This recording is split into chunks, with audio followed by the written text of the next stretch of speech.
Are you looking to upgrade your fuel pump? Well, the easiest way to do that might be to drop your fuel tank, and that's what we're going to show you how to do today. First, add some lubrication to the two nuts holding the gas tank straps in place. Those two bolts we just threw some penetrating oil on. Once we loosen those up, we can slide these up here and we'll go right through that slot. Same with this rear one. We'll loosen that up so we can slide that forward, go through that slot, and then we'll be able to drop our fuel tank. Next, crack those bolts loose. Oh, hey, that wasn't that difficult. Wow, I could probably put a driver on that one. What do we got going on over here? Whoa, same thing.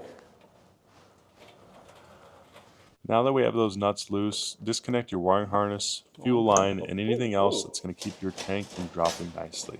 Okay, so that's off. Front's off. Okay.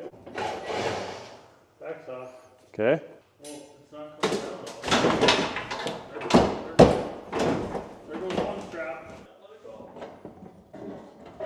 Another reason why we're dropping our gas tank is because we think our engine's not starting because there's bad gas in the fuel tank.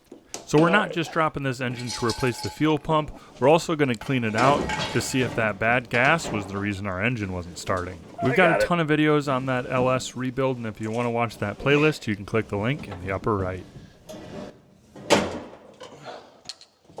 Whoa, watch the paint. Well, that's a nice looking strap.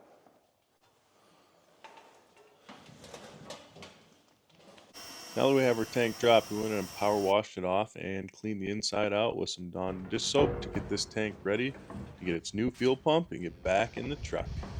There's that ball in there.